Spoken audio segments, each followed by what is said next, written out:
In this next lesson, we're going to talk about multiplying using expanded form. And we're going to go ahead and start with using the area model. And we're also going to look at the distributive property method in order to solve these problems. The only difference with these problems is they're a little bit larger than what we dealt with in the last two lessons. That's it. We're going to use the same 5 steps that we used for the area model for these problems. And we're going to use those same 5 steps that we used for the distributive property method. So whichever method worked best for you, I want you to stick with that one, but I do want to expose you to the other way that we can solve these problems as well. So let's take a look at some of the larger problems.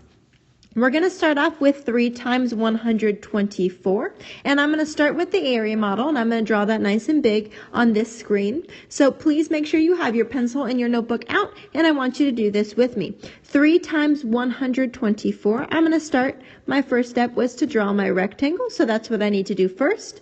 Then I need to expand my number. I have 124. In expanded form, that would be 100 plus 20 plus 4. So that's what I need to do in my rectangle. Instead of just splitting my rectangle into 2 pieces this time, I'm going to split it into 3 pieces because I have 3 place values. So I need a space for each of those place values. My 3, there's only 1 place value, so that can go ahead off to the side. And I'm going to take my rectangle and I'm going to split it into 3 places this time. I'm going to label each of those places what I got over here in my expanded form. So I have 100, I have 20, and I have 4. So now that my rectangle is labeled, I need to go ahead and I need to write my multiplication problems to find my partial products. So 3 times 100 is going to go in this first box. Then I have 3 times 20, and I have 3 times 4. That was step number 2. Step number 3 is to solve for my partial products. So I'm going to go ahead and do that. 300. 3 times 20 is 60. 3 times 4 is 12. My final step is to add all of my pieces together. This problem is really easy for me to add. The only thing that I want to say is when we get larger and larger with our numbers, when we start multiplying a number times a number in the thousands place, sometimes we have the tendency to make a leaning tower of Pisa with our numbers, especially if they're not this friendly to work with. Make sure that we're lining up our place values when we add.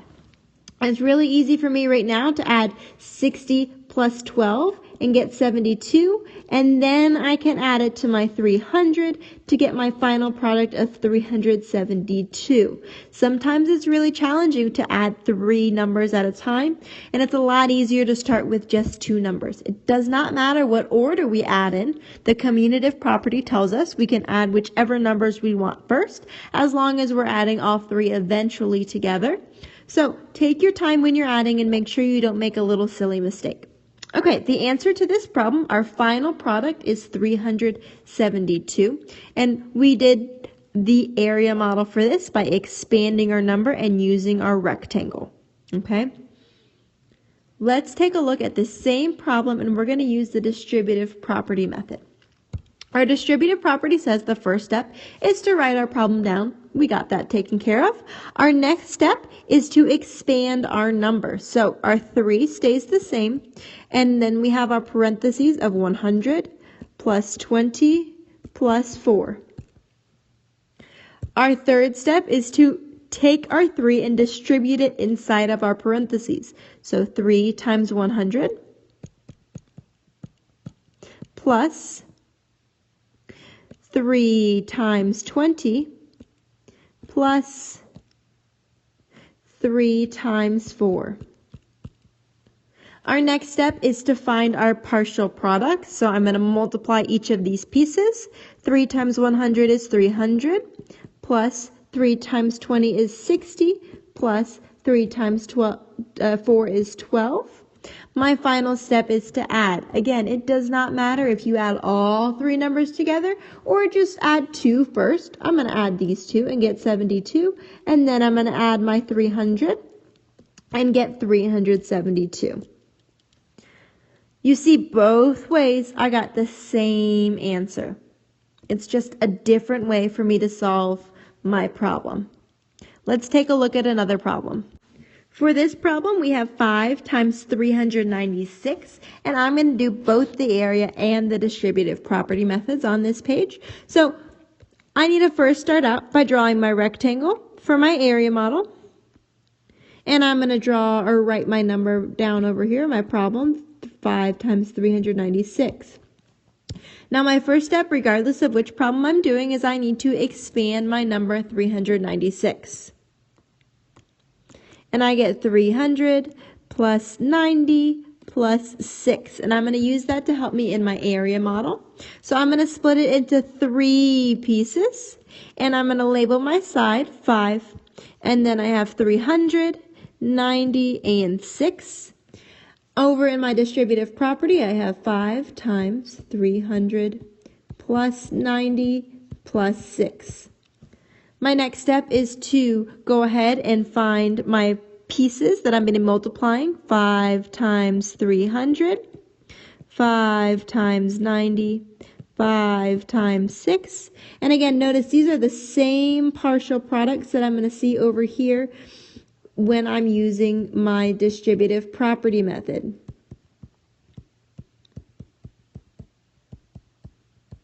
Okay? My next step is for me to find my partial products. 5 times 300 is 1,500. 5 times 90 is 450. And 5 times 6 is 30. I'm going to do the same thing here. 1,500 plus 450 plus 30. My final step is for me to add all of this together.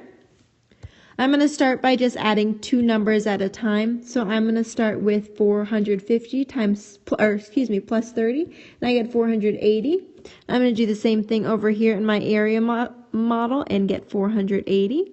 And then I'm going to add my 1,500 to that. And when I do this, I get 1,980 as my answer. So the same steps that I took when I used my area model and my distributive property before, the only difference is I'm dealing with bigger numbers now. Let's look at one in the thousands. And again, I really hope that we've been writing these down in our spirals. If you have not, please make sure you're writing these down with me. Okay, this next problem, I have a number in my thousands that I'm multiplying times 7. So I'm going to use 2 separate slides for this. I'm not going to be able to do them both at the same time. I don't have enough room. I'm going to start with my area model. I'm going to draw my rectangle. I want to make sure I have enough room to write all of my pieces inside of this rectangle. So I might actually make it even a little bit bigger, just so I have enough room to work out and I'm comfortable with the amount of space that I have to work these problems out. All right, I'm going to start by expanding my number. And instead of writing it up at the top, I'm just going to expand it as I go. So this side is 7. I know I have 4 place values to deal with, so I'm going to split my rectangle into 4 pieces. And now I'm going to expand my number. The value of that digit is 2,000. The value of this digit is 300. My next one is 70, and my last one is 5. So I've expanded my number into 2,000 plus 300 plus 70 plus 5. Now I'm going to multiply, or write rather my multiplication problems to find my partial products. 7 times 300, 7 times 70, 7 times 5. And now I'm going to multiply to find my partial products. 14,000, 2,100, 490, 35. My last step is going to be to add all of my partial products together.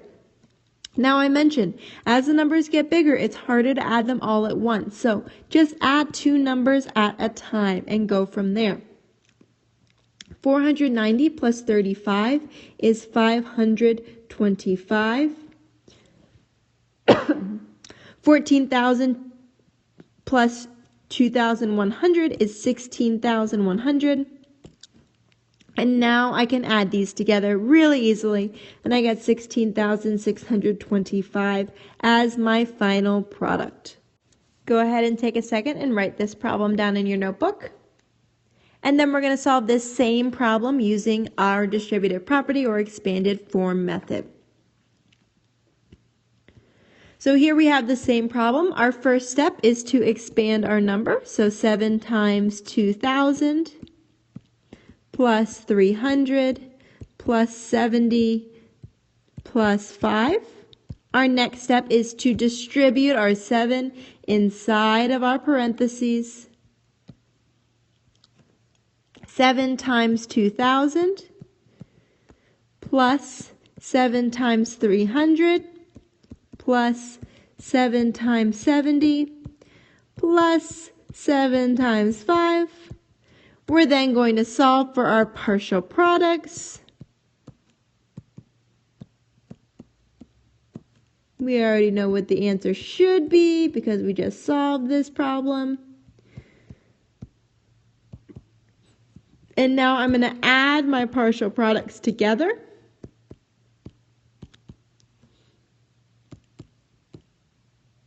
Oops. 16,100. And my final step is to add both of those pieces, and I get 16,625. So the same basic steps that we followed with our area model, except it looks a little bit different this way. So make sure we have the area model written down along with the expanded form model. I'm going to give you a few problems to work out yourself.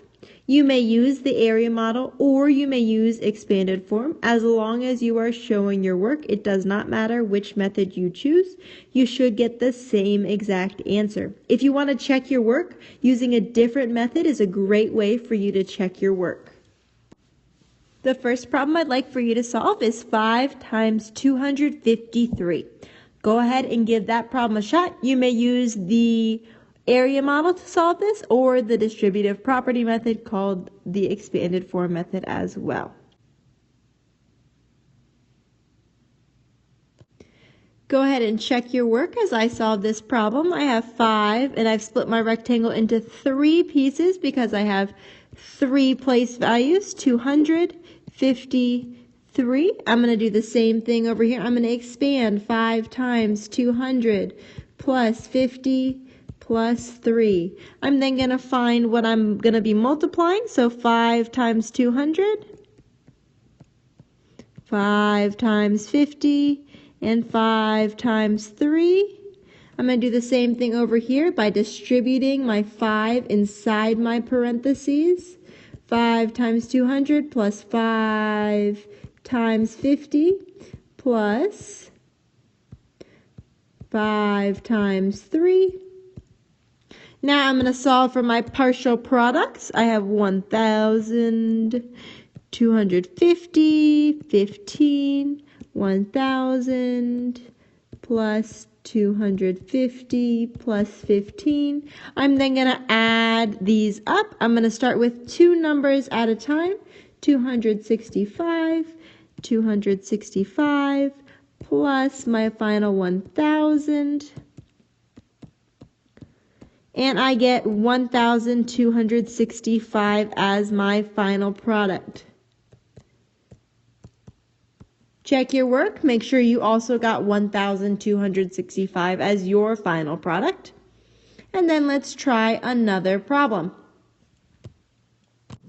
This problem's a little bit bigger. We're going to multiply times a number in the thousands here. 7 times 1,296. Go ahead and give this problem a try. You may solve with area method or with the distributive property model.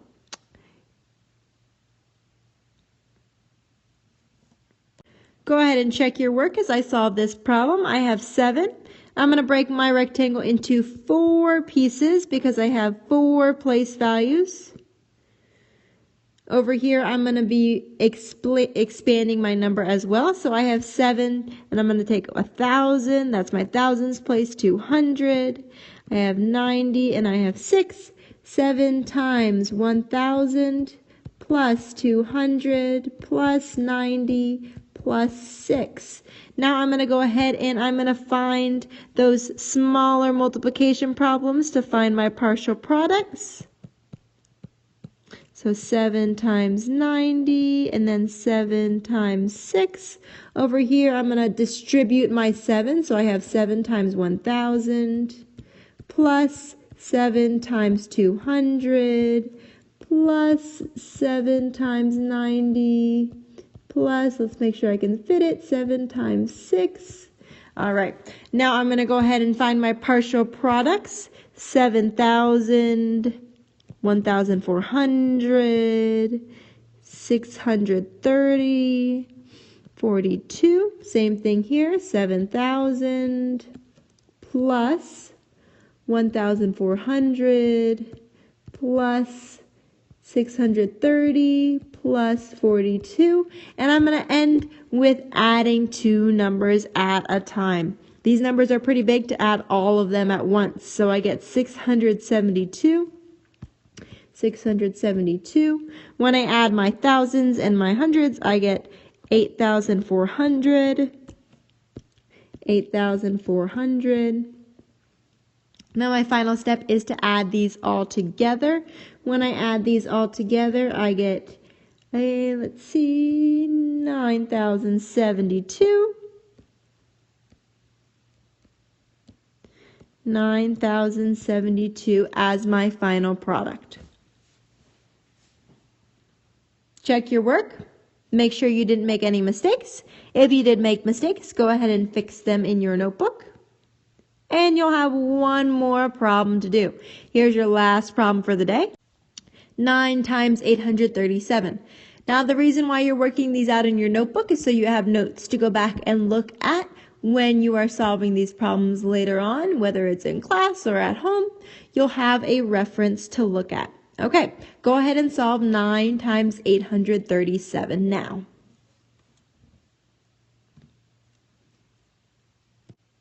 Check your work as I solve this problem. I'm going to split my rectangle into 3 pieces because I have 3 place values, 800, 30, and 7. That's the expanded form. Over here, I'm going to expand my number 9 times 800 plus 30 plus 7. My next step is to figure out what those small multiplication problems are going to be. 9 times 800, 9 times 30, 9 times 7. I'm going to do the same thing here by distributing my 9 inside of my parentheses. 9 times 800 plus 9 times 30 plus 9 times 7. Now I need to solve for my partial products. 9 times 8 is 72, add 2 zeros. 9 times 3 is 27, add 1 zero. 9 times 7 is 63. Same thing here. I get 9 times 800, 7,200. 9 times 30, 270. 9 times 7 is 63.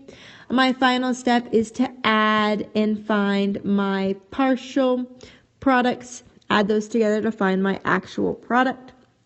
So when I add, I get a 3 in my ones place, a 3 in my tens place, and a 3 in my hundreds place, 333. Now I need to add my final piece, which is 7,200 to 333. When I do that, I get 7,533 as my final answer. 7,533. Okay, check your work. Make sure you got 7,533 as your final product. And we're all done for today. Tomorrow we're going to be talking about using a different method to solve our multiplication problems. See you tomorrow.